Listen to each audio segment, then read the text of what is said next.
ठीक है। अस्सलाम वालेकुम। हाणे त असां जेको लेक्चर 4 जो पार्ट 2 आहे उन में असां पढ़ंदासीं 10.8085 जेके असां 3 यूनिट्स पढ़ूं पिया इन प्रोसेसिंग यूनिट ऐं असां इंस्ट्रक्शन यूनिट ऐं पंहिंजो टियों यूनिट हुयो स्टोरेज एंड इंटरफेस यूनिट। त 3 यूनिट असां जेके पढ़ूं पिया उन ट्रेनिंग जे मतिलबु पर असां हिकिड़ो पहिरियों यूनिट पढ़ियोसीं प्रोसेसिंग यूनिट। प्रोसेसिंग यूनिट में घणा ब्लॉक्स ईंदा आहिनि, उन हर हिकु ब्लॉक जो हिकिड़ो कमु हुयो। उन में 4 ब्लॉक्स हुया असां वटि। हिकिड़ो ब्लॉक हुयो फ्लैग रजिस्टर, ॿियो ब्लॉक हुयो टेम्पररी रजिस्टर, टियों ब्लॉक हुयो एक्यूमुलेटर, चौथों ब्लॉक हुयो ALU। त हर हिकु जो असां कमु डिफाइन कयोसीं लेक्चर 4 जे पार्ट 1 में।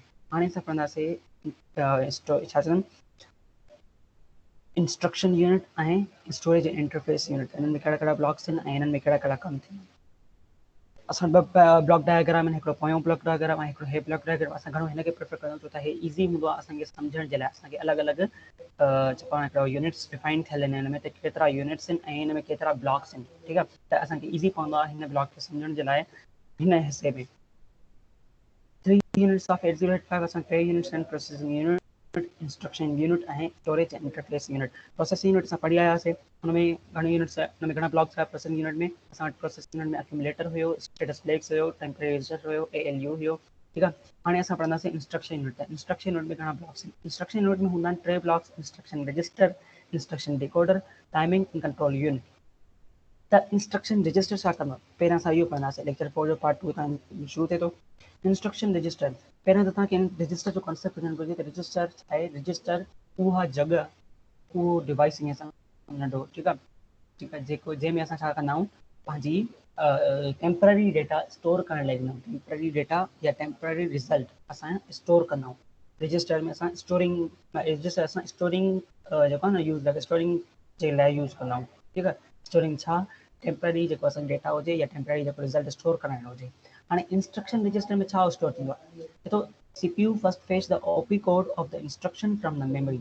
OP code of the instruction, हाणे OP कोड इंस्ट्रक्शन छा आहे? हिकिड़ो इंस्ट्रक्शन जेको हुन माइक्रो प्रोसेसर टेम्पलेट हो, उनजो हिकिड़ो OP कोड हूंदो आहे। उनजी टेबल आहे असांखे मैम ॾिनी आहे असांखे, उनजी पंहिंजो MPIMC जो जेको चैनल आहे उनमें तव्हां खोले ॾिसंदो त उनमें फाइल्स में सेक्शन में इंस्ट्रक्शन सेट ऑफ टेबल्स जे नाले सां हिकिड़ो फोल्डर आहे जंहिंमें असांखे OP कोड्स ऐं हुनजा जेके सॼा हुन में लिखियल आहिनि। OP कोड वारी हिकिड़ी फाइल आहे, हिकिड़ी पिक्चर आहे, उनखे खोले ॾिसंदव त OP कोड छा हूंदो आहे? उन में हेक्साडेसिमल नंबर हूंदो आहे कंहिंजो, उन इंस्ट्रक्शन जो हेक्साडेसिमल हर हिकु नंबर हूंदो आहे जेको हुन OP कोड हूंदो आहे, OP कोड सॾाइबो आहे। हाणे उहो OP कोड छा थींदो आहे? चए थो CPU then store this OP code in a register called instruction register.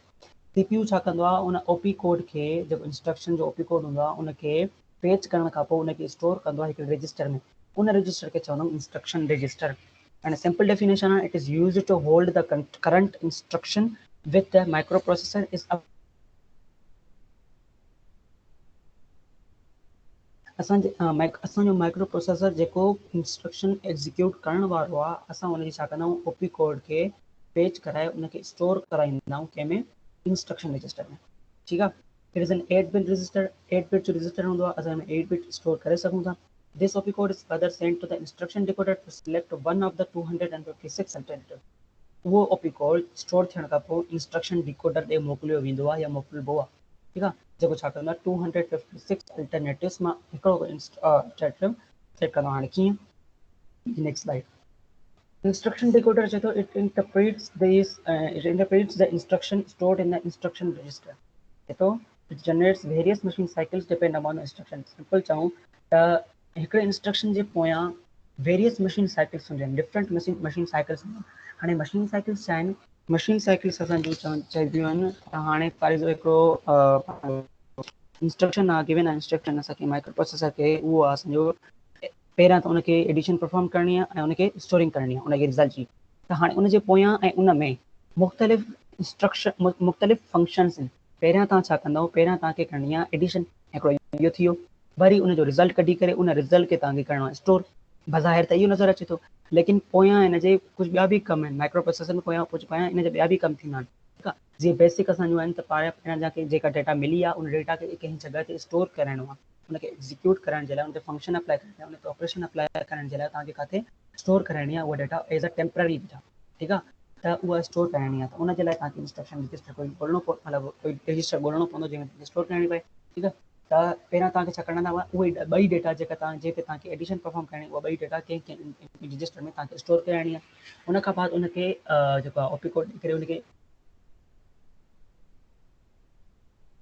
अंदरि ॿुधाईंदा। ठीकु आहे।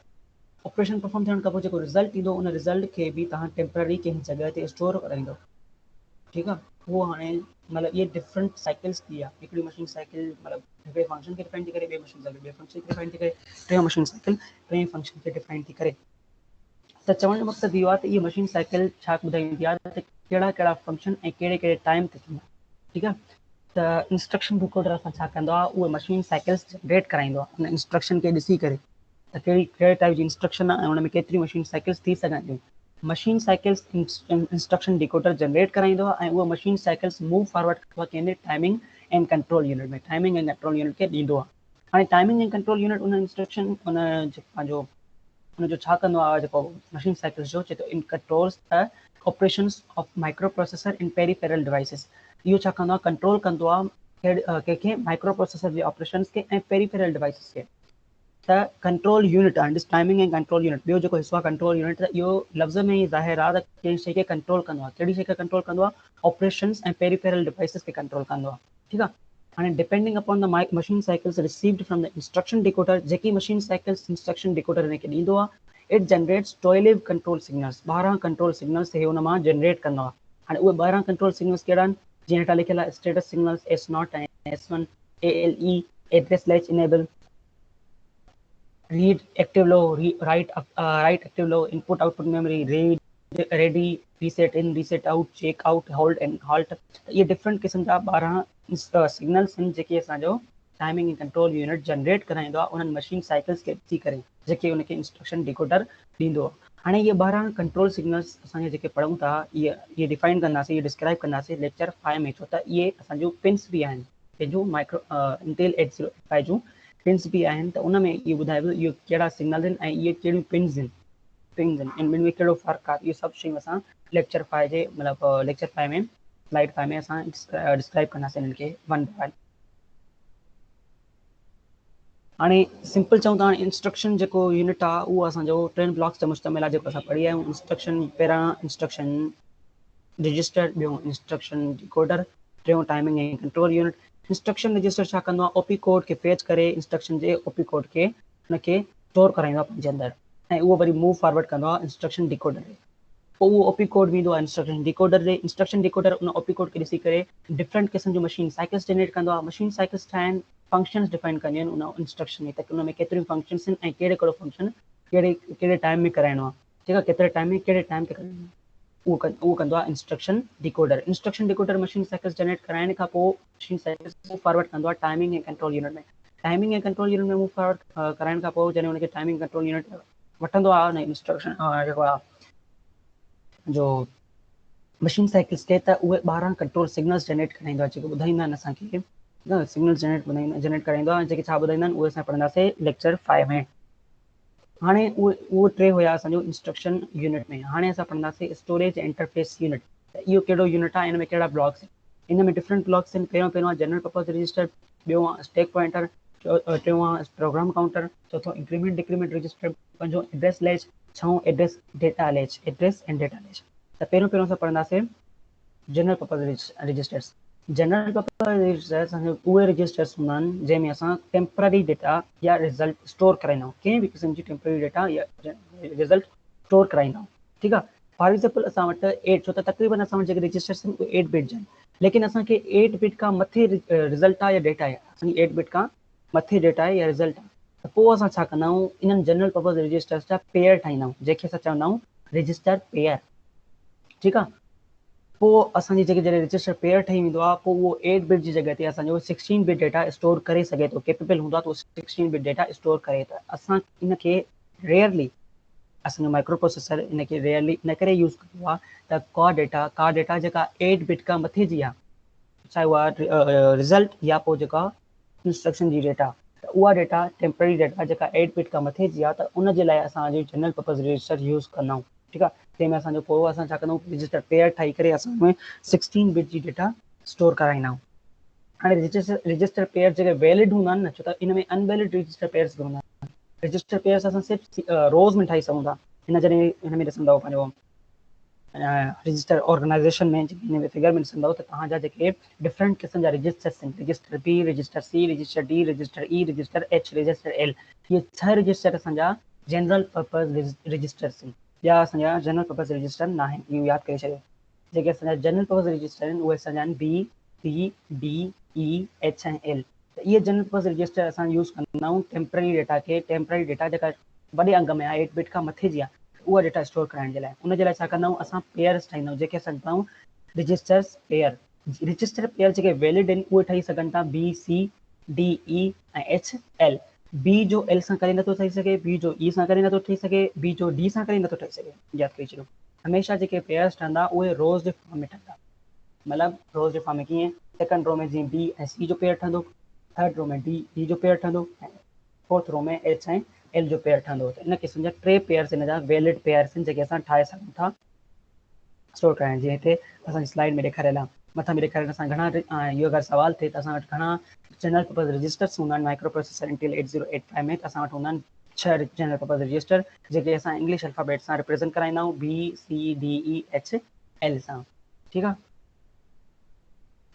उन खां पोइ असांजो हाणे हिते हिनखे थोरो बयानु करे हणूं त जनरल पर्पज़ रजिस्टर्स जे मथां हिकिड़ी ॿी रो आहे, पहिरीं रो जंहिंमें असांजो हिकिड़ो एक्यूमुलेटर ए रजिस्टर आहे, ॿियो स्टेटस फ्लैग्स रजिस्टर आहे या फ्लैग रजिस्टर जंहिंखे चवंदा आहियूं। त इहे कहिड़ा रजिस्टर, इहे अगरि जनरल पर्पज़ रजिस्टर न आहिनि त इहे कहिड़े क़िस्म जा रजिस्टर्स, इहे ॿई आहिनि असांजा special registers, special purpose registers. Accumulator A असांजो स्पेशल पर्पज़ रजिस्टर आहे, जनरल पर्पज़ रजिस्टर न आहे।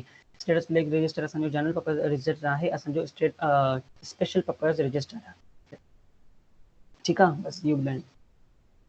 प्रोग्राम काउंटर, हाणे प्रोग्राम काउंटर उहो ब्लॉक आहे या उहो सेक्शन आहे, ठीकु आहे, जेको ॿुधाइणु छा आहे। Program is a set of sequence of instruction. हिकिड़ो प्रोग्राम छा हूंदो आहे, हिकिड़ी इंस्ट्रक्शन न हूंदी आहे, प्रोग्राम सीक्वेंस ऑफ इंस्ट्रक्शन हूंदी आहे, डिफरेंट हुन में इंस्ट्रक्शन्स हूंदियूं आहिनि। हिकिड़े प्रोग्राम में डिफरेंट इंस्ट्रक्शन्स हूंदियूं आहिनि सीक्वेंस में। त चए थो program is a sequence of instruction uP microprocessor fetch instruction from memory. उहा इंस्ट्रक्शन फेच कंदो आहे मेमोरी मां माइक्रो प्रोसेसर। हाणे उहो छा कंदो आहे, चए थो प्रोग्राम काउंटर यानी it is used to hold the address of next instruction to be executed. जेका नेक्स्ट इंस्ट्रक्शन एग्जीक्यूट कराई वेंदी, ठीकु आहे, उन इंस्ट्रक्शन खे बि किथे स्टोर कराईंदो आहे। उहो जिते स्टोर कराईंदो आहे माइक्रो प्रोसेसर उहो हूंदो आहे प्रोग्राम काउंटर। इंस्ट्रक्शन जेको आहे स्टोर न थींदी आहे, इंस्ट्रक्शन जो एड्रेस स्टोर थींदो आहे, ठीकु आहे। इंस्ट्रक्शन उते स्टोर न थींदी आहे, इंस्ट्रक्शन जो एड्रेस स्टोर करायो वेंदो आहे किथे, प्रोग्राम काउंटर में। कंहिंजो कहिड़ी इंस्ट्रक्शन जो एड्रेस, उन इंस्ट्रक्शन जो जेका इंस्ट्रक्शन असां फ्यूचर में या नेक्स्ट असां जेको आहे एग्जीक्यूट कराइण वारा आहियूं, या नेक्स्ट असांजो माइक्रो प्रोसेसर एग्जीक्यूट कराइण वारो, ठीकु आहे। It is a 16 bit register, इहो असांजो 16 बिट रजिस्टर हूंदो आहे। The micro processor increments the value of program counter after executing of the current instruction. जेका इंस्ट्रक्शन असां चऊं था नेक्स्ट इंस्ट्रक्शन उहा एग्जीक्यूट कराइण लाइ असां हुते एड्रेस स्टोर कराईंदा आहियूं। पोइ जॾहिं उहा इंस्ट्रक्शन बि एग्जीक्यूट थी वेंदी आहे, पोइ छा कंदो आहे माइक्रो प्रोसेसर इंक्रीज़ कंदो आहे, इंक्रीमेंट कंदो आहे प्रोग्राम काउंटर जे वैल्यू में। त पोइ जीअं नेक्स्ट इंस्ट्रक्शन बि उन में स्टोर कराई वञे, नेक्स्ट जी बि नेक्स्ट इंस्ट्रक्शन बि उन में स्टोर कराई वञे, नेक्स्ट जी बि नेक्स्ट। छो त हाणे जी नेक्स्ट असां वटि मथी इंस्ट्रक्शन आहे जेका एग्जीक्यूट कराइणी आहे, लेकिन असांजो जॾहिं इहो थी वेंदी, फ्यूचर जी ॻाल्हि जॾहिं असांजी इहा थी वेंदी त पोइ असांजी हिकिड़ी ॿी इंस्ट्रक्शन बि उनजी नेक्स्ट इंस्ट्रक्शन स्टोर कराइणी पवंदी, त उनजे लाइ इंक्रीमेंट कराइणी पवंदी। उहा इंक्रीमेंट कराईंदो आहे माइक्रो प्रोसेसर। माइक्रो प्रोसेसर कंहिं में इंक्रीमेंट कंदो आहे, प्रोग्राम काउंटर जे वैल्यू में इंक्रीमेंट कराईंदो आहे, ठीकु आहे। It always points to the next instruction. ये सिंपल लफ़्ज़नि में चऊं, प्रोग्राम काउंटर हमेशह पॉइंट कंदो आहे नेक्स्ट इंस्ट्रक्शन जी तरह, त तव्हां कहिड़ी इंस्ट्रक्शन खे मतिलबु एग्जीक्यूट कराइण वारा हो या कराइणी आहे तव्हांखे, ठीकु आहे। स्टैक पॉइंटर, हाणे स्टैक छा आहे, पहिरियां त स्टैक लफ़्ज़ खे सम्झणो आहे। स्टैक छा आहे, चए थो स्टैक इज़ कंप्यूटर सिस्टम में या माइक्रो प्रोसेसर जे हिन हिस्से में स्टैक असां चवंदा आहियूं रिजर्व्ड एरिया खे। कहिड़ी कंहिंजी रिजर्व्ड एरिया खे, मेमोरी जी रिजर्व्ड एरिया खे। चए थो the stack is a reserved area of a memory in the RAM में। हिकिड़ी असां एरिया जेको आहे मेमोरी जी उहा रिजर्व कराईंदा आहियूं, उनखे चवंदा आहियूं स्टैक। छाजे लाइ, टेम्पररी इंफॉर्मेशन खे स्टोर कराइण जे लाइ, ठीकु आहे। टेम्पररी इंफॉर्मेशन खे स्टोर कराइण जे लाइ असां छा कंदा आहियूं, रैम में हिकिड़ी कुझु मेमोरी रिजर्व कराईंदा आहियूं, त उन रिजर्व्ड मेमोरी खे असां चवंदा आहियूं, रिजर्व्ड एरिया खे चवंदा आहियूं असां स्टैक, ठीकु आहे। हाणे स्टैक पॉइंटर छा आहे, चए थो 16 बिट स्टैक पॉइंटर जी जेको स्टैक पॉइंट रजिस्टर आहे उहो घणो बिट आहे, 16 बिट आहे। तो stack bit, a 16-bit stack pointer is used to hold the address of next most recent stack entry.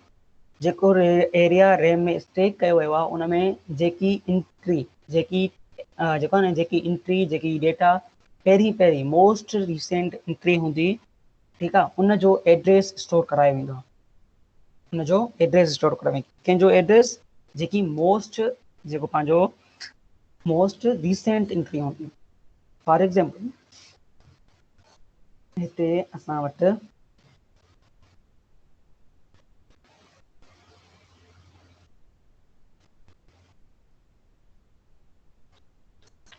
ठीकु आहे, सिंपल लफ़्ज़नि में चवां त असांजो जेको 16-बिट स्टैक पॉइंटर आहे उहो एड्रेस होल्ड कंदो आहे, कंहिंजो एड्रेस होल्ड कंदो आहे, जेको एरिया असां रैम में रिज़र्व करायो आहे उन जी मोस्ट रीसेंट इंट्री, छो त इंट्रीज़ हूंदियूं आहिनि उन एरिया में बि, ठीकु आहे, उन जी मोस्ट रीसेंट जो पहिरीं इंट्री हूंदी उन जो एड्रेस स्टोर कराईंदी, ॿियनि जी न सिर्फ़ु most recent.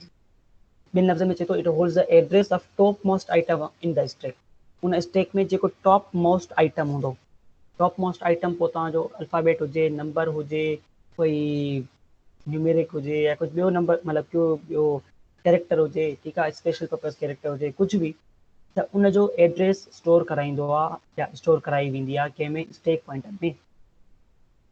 It is also 16-बिट register, जीअं ॿुधायल आहे मथे, त 16-बिट इन में स्टोर करे सघूं था। Any portion of memory can be used as stack, तव्हां ज़रूरी न आहे त तव्हां पहिरियों ई पोर्शन खाली आहे त तव्हां पहिरियों ई पोर्शन रिज़र्व कराए सघो था या एज अ स्टैक खणी सघो था मेमोरी रैम में, तव्हां कोई बि एरिया रैम जो एज अ स्टैक यूज़ करे सघो था, ठीकु आहे, चाहे हुन में 4 एरियाज़ आहिनि त तव्हां थर्ड खणो तव्हांजी मर्ज़ी, फोर्थ खणो तव्हांजी मर्ज़ी, सेकंड खणो तव्हांजी मर्ज़ी, या फर्स्ट खणो तव्हांजी मर्ज़ी, ज़रूरी न आहे, बाउंडेड न आहियो तव्हां त तव्हांखे हमेशह उहो एरिया खणणो आहे जेको ख़ाली आहे, ठीकु आहे।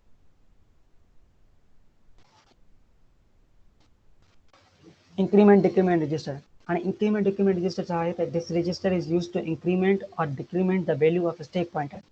स्टैक पॉइंटर असां जेको आहे न जॾहिं उन नंबर खे या उन मतिलबु एड्रेस खे जॾहिं टॉप मोस्ट आइटम खे स्टोर कराई उन जे एड्रेस खे स्टोर कराईंदो आहे त स्टैक पॉइंटर मूव फॉरवर्ड बि त कंदो न, उन जी नेक्स्ट इंक्रीज़ ॾे बि त वेंदो न, ठीकु आहे, त next increase top most increase ते चऊं नेक्स्ट इंक्रीज़ ॾे जॾहिं वञिणो हूंदो असांखे उनखे एड्रेस खे पेज थी वई असांजी बिल्कुलु लॻी वियो इंस्ट्रक्शन मतिलबु उहो थी वई त असां नेक्स्ट इंट्री ॾे वेंदासीं, त नेक्स्ट इंट्री ॾे वञण लाइ असांखे या त इंक्रीमेंट करणी पवंदी या त उन स्टैक पॉइंटर में डिक्रीमेंट करणी पवंदी। त जेको पुश ड्यूरिंग पुश ऑपरेशन, जॾहिं पुश ऑपरेशन कंदा आहियूं त असांजी स्टैक पॉइंटर इंक्रीज़ थींदो आहे ऐं असांजो जॾहिं पॉप ऑपरेशन अप्लाई कंदा आहियूं त असांजो स्टैक पॉइंटर डिक्रीज़ थींदो आहे। सिर्फ़ु इहो असांखे कॉन्सेप्ट आहे त इंक्रीमेंट डिक्रीमेंट रजिस्टर में पुश ऐं पॉप ऑपरेशन थींदा आहिनि। Simply, this register is used to increment or decrement the value of pointer, value of stack pointer। stack pointer जे जेको increment decrement जा जेके values आहिनि उनखे यूज़ करण जे लाइ असां छा कंदा आहियूं, इहो रजिस्टर यूज़ कंदा आहियूं। पुश जे लाइ छा, पुश छा कंदी असांजी स्टैक पॉइंटर खे इंक्रीज़ कंदी ऐं पॉप छा कंदी स्टैक पॉइंटर खे डिक्रीज़ कंदी। एड्रेस लेच छा आहे, it is a group of 8 buffers, the upper byte of the 16-bit address is stored in this ledge।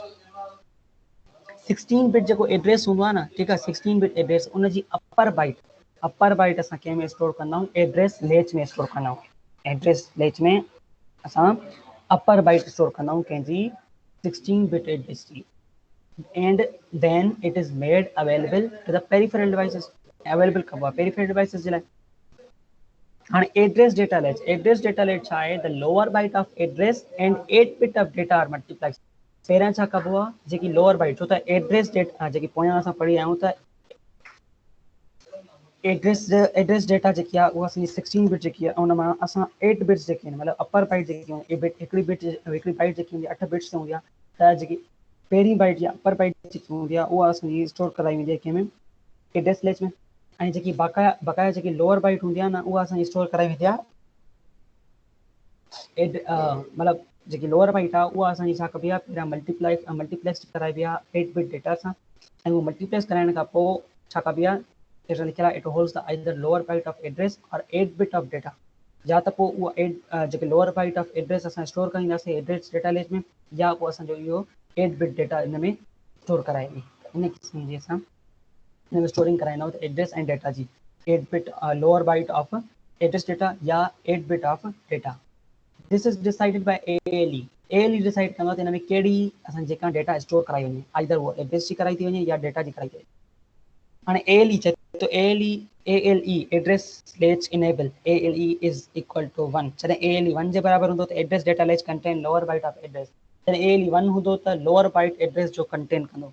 ALE में जेका डेटा ALE जॾहिं 1 हूंदो त एड्रेस डेटा लेच में जेकी डेटा हूंदी, जेकी एड्रेस हूंदो, ठीकु आहे, डेटा हूंदी उहा एड्रेस हूंदी लोअर बाइट जी.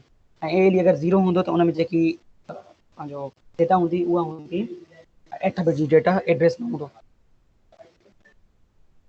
थ्री अदर यूनिट्स जेके 3 अदर यूनिट्स आहिनि हिन में हाणे असां पोयां त पढ़ी ऐं स्टोरेज एंड इंटरफेस यूनिट बि हिते असांजो कंप्लीट थी वियो.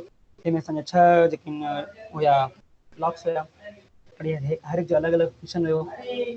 जनरल पर्पस रजिस्टर असां टेम्परेरी डेटा स्टोर करण लाइ यूज़ पिया कयूं. उन खां बाद असांजो हुयो स्टैक पॉइंटर छा हुयो, स्टैक असां जेके रिजर्व्ड एरिया हो उनखे स्टैक कराए. उन खां बाद असां जेको हुयो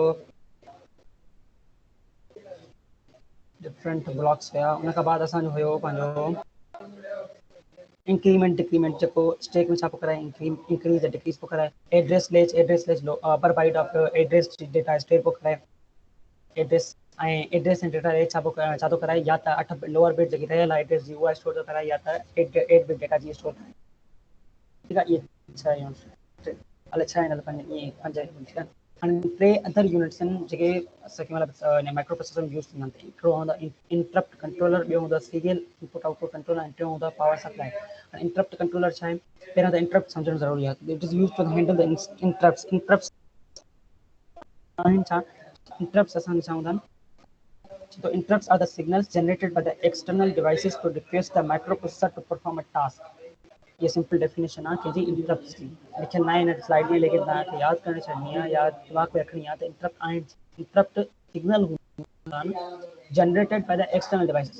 जेके एक्सटर्नल डिवाइसिस हुन माइक्रो प्रोसेसर सां कनेक्टेड आहिनि, उन्हनि जो जेको उन्हनि जी तरफ़ां जेको जनरेट कयल सिग्नल आहे, उहे सिग्नल असांखे इंटरप्ट्स हूंदा आहिनि. उन सिग्नल खे चवंदा आहियूं इंटरप्ट्स. उहे छा ॿुधाईंदा आहिनि त कहिड़ो टास्क परफॉर्म करिणो आहे, कहिड़े क़िस्म जो टास्क परफॉर्म करिणो आहे. ठीकु आहे, इंटरप्ट्स असांजो उहे सिग्नल हूंदा आहिनि जेके असांखे एक्सटर्नल डिवाइसिस मां मिलंदा. हाणे 5 क़िस्म जा इंटरप्ट सिग्नल हूंदा आहिनि 8085 में. हिकिड़ो हूंदो आहे trap, RST 7.5, RST 6.5, RST 5.5, RST. ॿियो हिन 4 सिग्नल्स, ठीकु आहे, सॉरी 5 वेठो नज़र नथो अचे.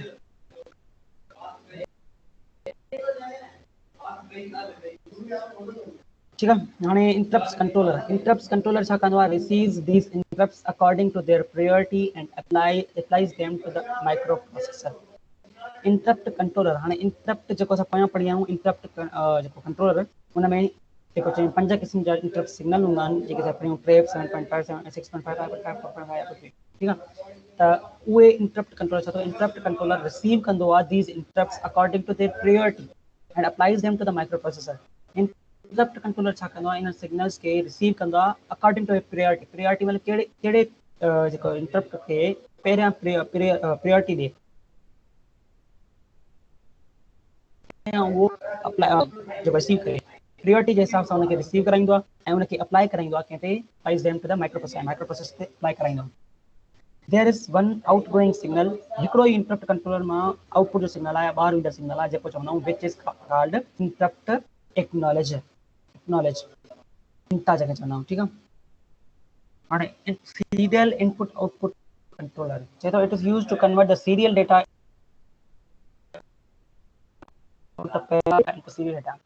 सीरियल डेटा खे असांजी पैरेलल में कन्वर्ट कंदो आहे ऐं सीरियल में कन्वर्ट कंदो आहे. हाणे इन जी ज़रूरत छो आहे, लिखियल आहे micro processor works with 8 bit parallel data. Micro processor जेको कमु कंदो आहे उहो 8 बिट पैरेलल डेटा ते कमु कंदो आहे, लेकिन जेके असांजे सीरियल इनपुट आउटपुट डिवाइसिस आहिनि उहे सीरियल डेटा ट्रांसफर कंदा आहिनि. त असांखे सीरियल डेटा त हुनखे माइक्रो प्रोसेसर खे ज़रूरत में न आहे, असांखे पैरेलल खपे. उते असांजो छा कबो आहे, इन जो इंटरफेस हूंदो आहे, इहो जेको यूनिट आहे इहो इंटरफेस हूंदो आहे माइक्रो प्रोसेसर ऐं सीरियल इनपुट डिवाइसिस ते, जेको छा कंदो आहे असांजी सीरियल डेटा खे कन्वर्ट करे पैरेलल डेटा में कन्वर्ट करे उनखे ॾींदो आहे माइक्रो प्रोसेसर खे, जीअं उहो पेज करे सघे, सम्झी सघे, सॼो इंस्ट्रक्शन परफॉर्म कराए सघे. उन खां बाद लास्ट असांजो जेको यूनिट आहे उहो चइबो आहे power supply. This unit provides 5 voltage power supply to the micro processor.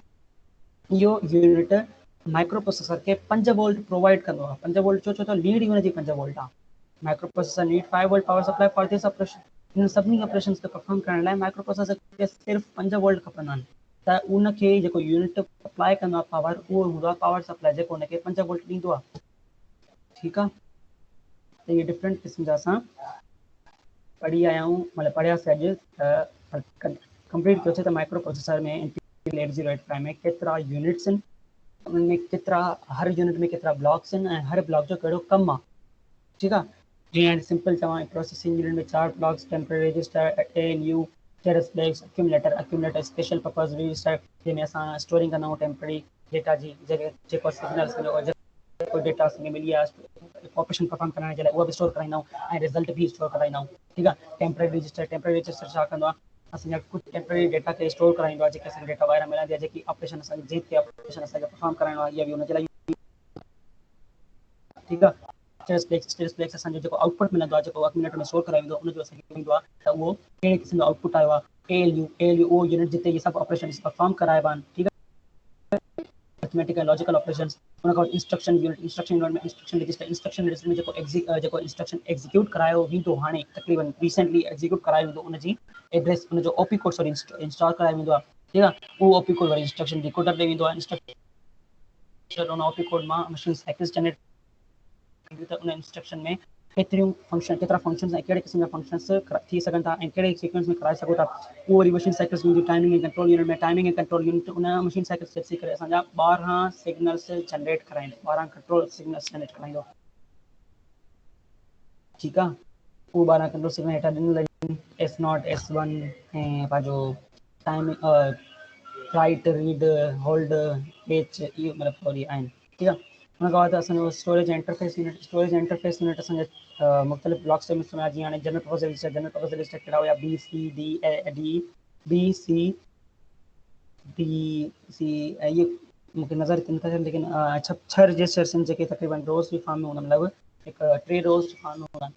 हाणे ये जनरल पर्पस रजिस्टर असां छा कंदा आहियूं, छो यूज़ कंदा आहियूं, छो त असांजी जेकी टेम्पररी डेटा आहे उहा स्टोर करण जे लाइ असां यूज़ कंदा आहियूं। टेम्पररी डेटा असां ॿियनि में यूज़ स्टोर करे सघूं था, इन में बि छो यूज़ कंदा आहियूं, एॾा यूनिट छो ठाहिनि टेम्पररी डेटा खे स्टोर करण जे लाइ, इहो आहे सवाल जो जवाबु इहो आहे, छो त असांखे कॾहिं डेटा हिकिड़ी मिलंदी आहे, या जेको रिज़ल्ट ईंदो आहे उहो हूंदो आहे 8 बिट खां मथे जो, ऐं असांजा तक़रीबन जेके रजिस्टर्स आहिनि, जेके स्टोरिंग रजिस्टर स्टोरिंग हूंदा आहिनि, लेकिन जेके रजिस्टर्स आहिनि उहे असांजा तक़रीबन 8 बिट स्टोर करे सघनि था। असांखे 16 बिट अगरि स्टोर कराइण जो, उनजे लाइ जनरल पर्पस रजिस्टर इस्तेमालु करणा पवंदा, जंहिंमें असां छा कंदासीं, हिकु जेको जनरल पर्पस रजिस्टर आहे हुनजा पेयर ठाहींदासीं।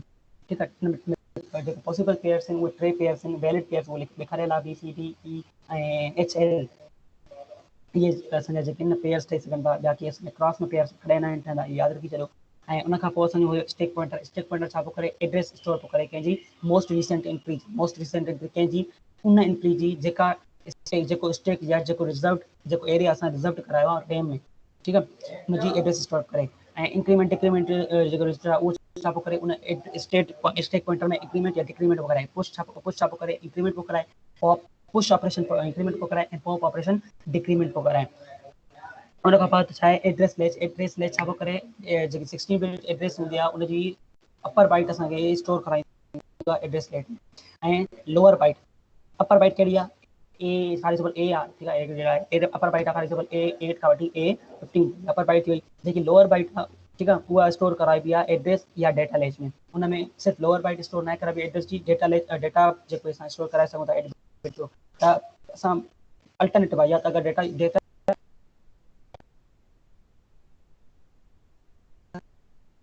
उहो डिपेंड ALE या अगरि 1 हूंदो या त 0 हूंदो। अगरि 1 हूंदो त हुन में एड्रेस हूंदी लोअर बाइट वारी, ऐं अगरि 0 हूंदो त हुन में डेटा हूंदी असांजी स्टोर थियल।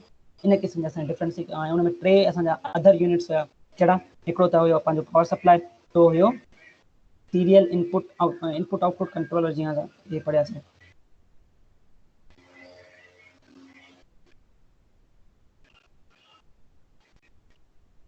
सीरियल इनपुट आउटपुट कंट्रोलर पहिरियां इंटरप्ट कंट्रोलर हुयो, पोइ serial output input controller. Interrupt controller छा पियो करे, इंटरप्ट सिग्नल खे इहो इंटरप्ट कंट्रोलर रिसीव अच्छा इंटरप्ट खे रिसीव करे उनजी प्रायोरिटी जे हिसाब सां रिसीव ऐं उनखे माइक्रो प्रोसेसर अप्लाई कंदो। इंटरप्ट कंट्रोलर मां सिर्फ़ु हिकिड़ो आउटपुट निकिरंदो, उहो थींदो डेटा जे फॉर्म में, ठीकु आहे। सीरियल इनपुट आउटपुट कंट्रोल छा कंदो? सीरियल इनपुट आउटपुट कंट्रोल छा आहे? असांजी कन्वर्टर एज़ अ कन्वर्टर कमु कंदो आहे, कंहिंजे विच में सीरियल डेटा खे पैरेलल डेटा में, पैरेलल डेटा खे सीरियल डेटा में कन्वर्ट कंदो। छो त असांजो माइक्रो प्रोसेसर पैरेलल डेटा खे एक्सेस कंदो आहे, पैरेलल डेटा वठंदो आहे, त असांजी सीरियल डेटा जेका आहे एक्सटर्नल डिवाइसिस मां ईंदी आहे, उनखे विच में इहो इंटरफेस हूंदो आहे, जेको छा कंदो आहे, ट्रांसलेट कराए ॾींदो आहे उन सीरियल डेटा खे पैरेलल डेटा में, ऐं जेकी पैरेलल डेटा हो ॾींदो आहे उनखे असां सीरियल डेटा में ॾींदो आहे। इन क़िस्म जी असांजी एज़ अ ट्रांसलेटर कमु कंदो आहे। पावर सप्लाई सप्लाई प्रोवाइड कंदो आहे पावर जी कंहिंखे? माइक्रो प्रोसेसर खे, जीअं हो पंहिंजी जेकी सॼी ऑपरेशन परफॉर्म कराए सघे। इन क़िस्म जा इहे असांजा मुख़्तलिफ़ ब्लॉक्स हुया जेके असां इंटेल 8085 में पढ़ियासीं। लेक्चर 4 जो हिते एंड आहे। लेक्चर 5 में असां पढ़ंदासीं त जेको माइक्रो प्रोसेसर इंटेल 8085 आहे, हुन में घणियूं पिन्स आहिनि, हर पिन जो फंक्शन पढ़ंदासीं।